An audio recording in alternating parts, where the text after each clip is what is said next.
फैसलाबाद में पेश आने वाला एक ऐसा वाकया जिसमें बहू को कत्ल कर दिया जाता है। बहू को जो है शोहर ने कत्ल किया या फिर उसका जिम्मेदार शोहर था। पिछले माह की 22 तारीख को रेस्क्यू 15 पे इत्तला मिली कि अलाइड हॉस्पिटल में एक औरत उसको जहर दे दिया गया, उसकी डेथ हो गई है। इस पर मुकदमा दर्ज करके हमने पोस्टमार्टम करवाया और दीगर मौके से शहादतें इकट्ठी की। तो उसको इन व्यू रखते हुए उसके खामद फ़हीम को गिरफ्तार किया है, उसका रिमांड लिया हुआ है और इंटेरोगेशन कर रहे हैं। 9 माह कबल उनकी शादी हुई थी। खामद के रवैये की वजह से बीवी तंग थी और बीवी के रवैये से भी खामद मुतमिन नहीं था। मियाँ बीवी के दरमियान जो झगड़ा था उसको इस लेवल तक पहुँच गया कि एक नाकाबिल तलाफी नुकसान हो गया। अस्सलाम वालेकुम नाज़रीन, मैं हूं ज़ुहैब हाशमी। नाज़रीन, आज आपको बताएंगे फैसलाबाद में पेश आने वाला एक ऐसा वाकया जिसमें जो है बहू को कत्ल कर दिया जाता है और इब्तदाई तौर पे ये पुलिस को जो है वो शक पहुंचता है कि बहू को जो है शोहर ने कत्ल किया या फिर उसका ज़िम्मेदार शोहर था और शोहर को जो है वो गिरफ़्तार कर लिया जाता है। इस केस पर मज़ीद रोशनी डालने के लिए मेरे साथ इन्वेस्टिगेशन ऑफिसर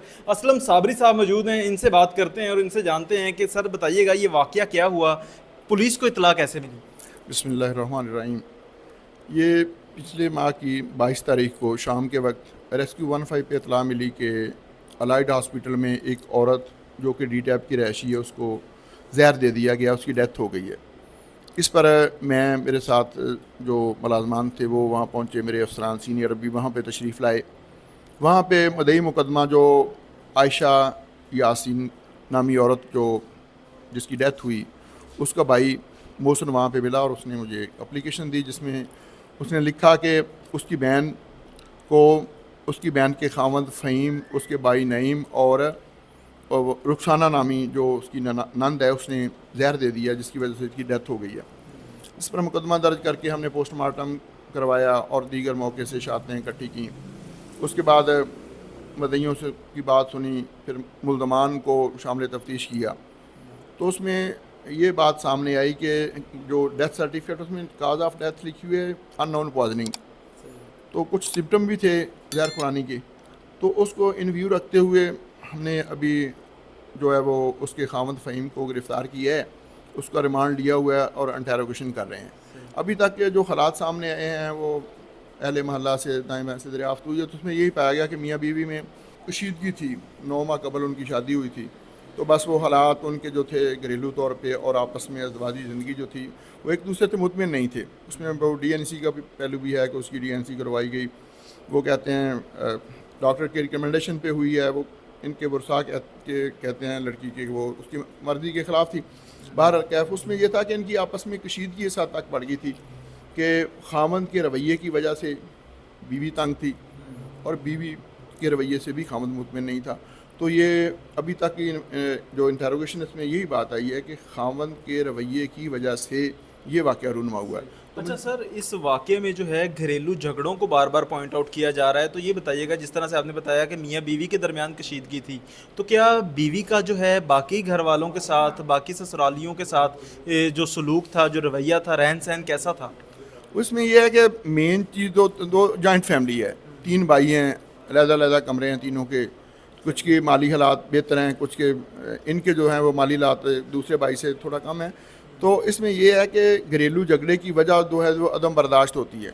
अभी ज़िंदगी पहले कभी ज़िंदगी सादा होती थी, एक ही घर में एक ही जगह पे एक किचन चलता था, सारे मामला सादा होते थे, कम खर्चा होता था। तो अभी जो नुमाइश का दौर आ गया है, एक दूसरे से बढ़ जाने का, आगे बढ़ने का मामला, अच्छे कपड़े, उससे भी अच्छे कपड़े, जेवर उससे भी अच्छा जेवर, तो औरतों में ये बात जो है ना वो पाई जाती है। जिस वजह से बाज़ औक़ात जो खामद अपनी बीवी के उस लिहाज से अखराजात को पूरे नहीं कर सकता कि वो दूसरी के साथ उसका कंपैरिजन कर सके, तो वो उसमें फिर ऐसे हालात पैदा हो जाते हैं। फिर दीगर वजूहात भी होती हैं घरेलू झगड़ों में, अदम बर्दाश्त है आजकल। तो इस वजह से ये भी इस केस में ऐसा ही है कि मियाँ बीवी के दरमियान जो झगड़ा था वो इस लेवल तक पहुँच गया कि एक नाकाबिल तलाफ़ी नुकसान हो गया। अच्छा ये बताइएगा कि किन दफ़ात के तहत जो है मुकदमा दर्ज किया गया है और किन वजूहात पर जो है सिर्फ उसके शोहर को जो है वो गिरफ़्तार किया गया है? इसमें यह है कि as per contents of application ہم باؤنڈ ہے مقدمہ درج کرنے کے ان دفعات میں جو ایلیگیشن ہوتا ہے. تو اس میں یہ ہے کہ قتل عمد ہے 302 ہے 337 جے ہے زہر قرآنی ہے اور اس کے بعد اس کا چوتھی ہے کامن انٹینشن ہے, ان کے ساتھ مقدمہ درج ہوا ہے. لیکن فائنلی جب ہم دیکھتے ہیں تفتیش کو کنکلوڈ کرتے ہیں تو اس میں پھر بعض اوقات ایز اٹ از ہو جاتا ہے, کبھی ایڈیشن ہو جاتا ہے, کبھی ڈیلیشن ہو جاتا ہے, کبھی اس میں کوئی ترمیم ہو جاتی ہے. تو یہ ابھی انٹیروگیشن ہو رہی ہے, تفتیش جاری ہے. فائنل جب کریں گے چلان عدالت میں دیں گے تو اس میں جو دفعات اپروو ہوں گی وہ لگائی جائیں گی. اچھا, اس کے ساتھ ساتھ ذرا یہ بھی بتاتے جائیے گا کہ پوسٹ مارٹم رپورٹ جو ہے اس کے مطابق کیا جو شواہد ہیں وہ ملے ہیں؟ پوسٹ مارٹم رپورٹ میں ابھی جو ڈاکٹر صاحب ہے جنہوں نے پوسٹ مارٹم کیا انہوں نے کاز آف ڈیتھ ڈکلیئر نہیں کی. انہوں نے لکھا ہے کہ کاز آف ڈیتھ وہ جو سیمپلز بجوائے گئے ہیں پی ایف ایس اے میں ان کا رزلٹ آئے گا تو تب, تو ابھی وہ پینڈنگ ہے. لیکن اس کی جو گرفتاری ہے وہ جو حالات ہے تفتیش کے ابھی آئے ہیں کہ اس کی وجہ سے یہ وقوع رونما ہو, اس کے رویے کی وجہ سے یہ وقوع رونما ہے, اس کے تحت اس کو نہ بھی گرفتار کر کے انٹیروگیٹ کیا جا رہا ہے. صحیح. اچھا بتائیے گا کہ عام زندگی میں جو شوہر تھا وہ کیسا تھا, کیا کام کرتا تھا, یا اس کے دوستوں سے بھی آپ کی بات ہوئی ہوگی کہ انویسٹیگیشن کے دوران, تو اس کو عام زندگی میں کیسا انسان پائے؟ یہ ایسے ہے کہ انسان کا جو باہر ہے وہ باہر والا جو اس کا ظاہر ہے وہ تو نظر آ جاتا ہے سب کو, لیکن باطن میں بہت ساری چیزیں چھپی ہوتی ہیں. بعض اوقات انسان اندر سے اتنا ٹوٹا پھوٹا ہوتا ہے, باہر سے بڑا خوش ہوتا ہے. باہر بندہ بہت خوشحال ہوتا ہے تو دوستوں کے لیے یہ بھی خوشحالی نظر آ رہی ہوتی ہے, لیکن اندر سے گھر جا کے پتہ نہیں اس کے کیا حالات ہوتے ہیں. تو یہ جو ابھی وقوع رونما ہوا یہ اچھے حالات والا نہیں ہے. اگر ظاہر باہر خوش باش بھی تھا تو گھر جا کے تو اس کے معاملات خراب ہی تھے, تب یہ واقعہ رونما ہوا ہے. اچھا, شہریوں کے لیے کیا پیغام دینا چاہیں گے اس طرح کے واقعات سے, گھریلو جھگڑوں سے بچاؤ کے لیے کیا کرنا چاہیں گے؟ اس میں یہی ہے مشورہ ہے میرا کہ بچپن سے لے کے بچے جو ہیں ان کو بھی سمجھائیں, اپنے گھر والوں کو بھی سمجھائیں.